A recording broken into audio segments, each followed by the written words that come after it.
तो आज हम पुनरावृत्ति तंत्रिका नेटवर्क यानी कि आरएनएस पर बात करने वाले हैं। ये एआई की दुनिया का एक बड़ा ही दिलचस्प हिस्सा है। हाँ बिल्कुल।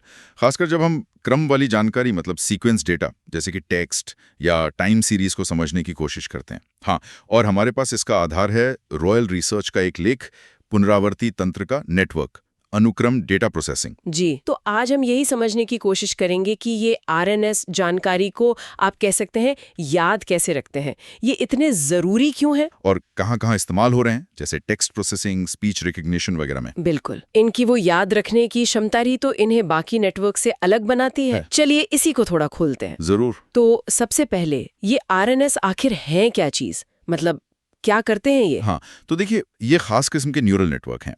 इनका डिजाइन ही क्रम वाली मतलब सिलसिलेवार जानकारी को प्रोसेस करने के लिए हुआ है, जैसे कोई वाक्य हो गया या फिर समय के साथ बदलता कोई डेटा। और इनकी सबसे खास बात वो है इनमें मौजूद लूप्स।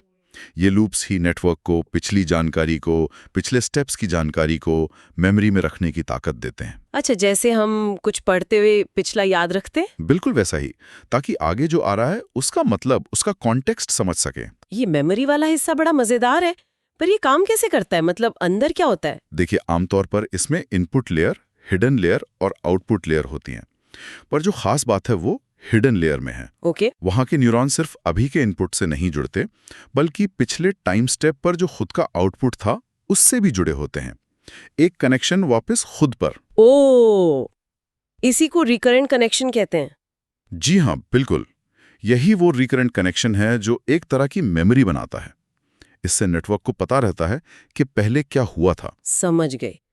तो ये जो संदर्भ समझने की क्षमता है, इसका असल दुनिया में कहाँ का इस्तेमाल होता है? अरे बहुत जगह। जैसे टेक्स्ट प्रोसेसिंग में ये कमाल के हैं, भाषा समझने में, जैसे अगला शब्द क्या होगा ये अंदाजा लगाने में। हाँ, जैसे फोन में ऑटो सजेशन। हाँ, कुछ वैसा ही। या फिर किसी वाक्य का भाव मतलब सेंटिमेंट क्या है, पॉजिटिव है, नेगेटिव है, मशीन ट्रांसलेशन में भी इनका बहुत बड़ा रोल है। ये सब करने के लिए ये टेक्स्ट को कैसे समझते हैं? ये टेक्स्ट को नंबर्स में बदलते हैं, जिसे वर्ड एम्बेडिंग कहते हैं, और फिर अपनी मेमोरी की मदद से लंबे वाक्यों का भी मतलब समझ पाते हैं। अच्छा, और आवाज पहचानने मतलब स्पीच रिकग्निशन में? वहां भी बहुत प्रभावी हैं। बोली गई बात को टेक्स्ट में बदलना हो तो आरएनएस बहुत अच्छे हैं, क्योंकि वो समय के साथ कॉन्टेक्स्ट बनाए रखते हैं ना। हाँ। तो अगर आसपास शोर भी हो तब भी आवाज को बेहतर पहचान पाते हैं। ये सिर्फ शब्द नहीं, उनका क्रम भी समझते हैं। और वो जो टाइम सीरीज डेटा की बात हुई थी, जैसे स्टॉक मार्केट या मौसम का अनुमान? हाँ बिल्कुल, स्टॉक मार्केट के उतार चढ़ाव हों या मौसम का पैटर्न, इनमें पैटर्न ढूंढने में आरएनएस माहिर हैं। मतलब ये ट्रेंड्स पकड़ लेते हैं। हाँ, ये समय के साथ बदलते पैटर्न को पहचान कर भविष्य का अनुमान लगा सकते हैं, या फिर डेटा में कुछ गड़बड़, कोई अनोमली हो रही हो तो उसका भी पता लगा सकते हैं। ये तो काफी शक्तिशाली लग रहे हैं।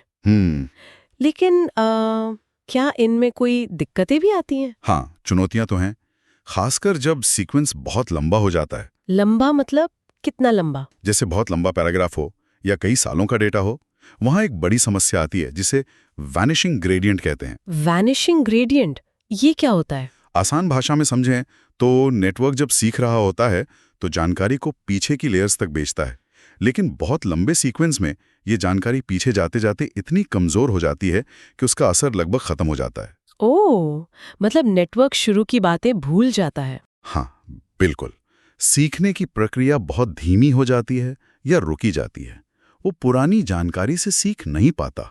तो फिर इसका क्या समाधान है? इसी प्रॉब्लम को सुलझाने के लिए कुछ एडवांस्ड आरएनएन आर्किटेक्चर बनाए गए। सबसे मशहूर हैं एलएसटीएम और GRU. LSTM, long short term memory? जी हाँ, और जीआरयू यानी गेटेड रिकरेंट यूनिट्स। इनमें खास तरह के गेट्स होते हैं। गेट्स? दरवाजे जैसे? हाँ, समझ लीजिए कि ये स्मार्ट गेट्स हैं। ये तय करते हैं कि कौन सी जानकारी जरूरी है और उसे मेमोरी सेल में रखना है, और कौन सी गैर जरूरी है जिसे भूल जाना है। अच्छा, तो ये जानकारी को ज्यादा देर तक याद रख पाते हैं? बिल्कुल, ये लंबी निर्भरता यानी लॉन्ग टर्म डिपेंडेंसी को बेहतर तरीके से संभाल पाते हैं। ये वैनिशिंग ग्रेडियंट की समस्या को काफी हद तक कम कर देते हैं। ये तो बढ़िया है।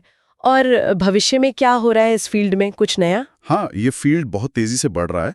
एक बहुत महत्वपूर्ण डेवलपमेंट है अटेंशन मैकेनिज्म। अटेंशन मैकेनिज्म, ध्यान देना। हाँ, कुछ वैसा ही। ये तकनीक आरएनएस को इनपुट डेटा के सबसे ज़रूरी हिस्सों पर फोकस करने में मदद करती है। जैसे अगर मशीन ट्रांसलेशन हो रहा है तो ये मैकेनिज्म वाक्य के उन शब्दों पर ज़्यादा ध्यान देगा जो अनुवाद के लिए सबसे अहम है। वाह, इससे तो नतीजे और बेहतर होते होंगे। हाँ, सटीकता काफ़ी बढ़ जाती है, खासकर लंबे वाक्यों में। और आपने हाइब्रिड मॉडल्स की भी बात की थी शायद। जी, आजकल आरएनएस को दूसरी पावरफुल तकनीकों के साथ मिलाकर भी इस्तेमाल किया जा रहा है, जैसे सीएनएन्स जो इमेज समझने में अच्छे हैं, या फिर ट्रांसफॉर्मर्स जो आजकल भाषा के मॉडल में बहुत इस्तेमाल हो रहे हैं। तो मतलब बेस्ट ऑफ बोथ वर्ल्ड्स। हाँ, कह सकते हैं। इससे और भी ज्यादा केपेबल और एफिशिएंट मॉडल बन रहे हैं। तो कुल मिलाकर देखें तो आरएनएस सीक्वेंस वाली डेटा को समझने के लिए एक बहुत ही शक्तिशाली टूल है। उनकी मेमोरी और कॉन्टेक्स्ट समझने की क्षमता वाकई कमाल की है। हाँ, बिल्कुल। हमने देखा कि कैसे ये टेक्स्ट, स्पीच और टाइम सीरीज फोरकास्टिंग जैसे एरिया में क्रांति ला रहे हैं। लेकिन ये भी ध्यान रखना जरूरी है कि इनकी अपनी सीमाएं हैं। जैसे आपने बताया, लंबी डिपेंडेंसी संभालना एक चुनौती है और इन्हें चलाने में कंप्यूटिंग पावर भी काफी लगती है। सही कहा। पर जैसा हमने बात की, एलएसटीएम, जीआरयू, अटेंशन मैकेनिज्म जैसे जो नए इनोवेशंस हो रहे हैं, वो लगातार इन चुनौतियों का हल निकाल रहे हैं। इनसे आरएनएस और भी ज्यादा सक्षम बन रहे हैं। बिल्कुल। तो अंत में श्रोताओं के लिए एक सवाल छोड़ जाते हैं सोचने के लिए। जरूर। जैसे जैसे ये आरएनएस और इनसे जुड़ी तकनीकें और बेहतर होती जाएंगी, क्रम वाली जानकारी की ये जो गहरी समझ पैदा हो रही है, ये भविष्य में हमारी टेक्नोलॉजी और हमारे रोजमर्रा की जिंदगी को किन अनजाने, अनसोचे तरीकों से प्रभावित कर सकती है। शायद ऐसे तरीकों से जिनके बारे में हम अभी सोच भी नहीं सकते।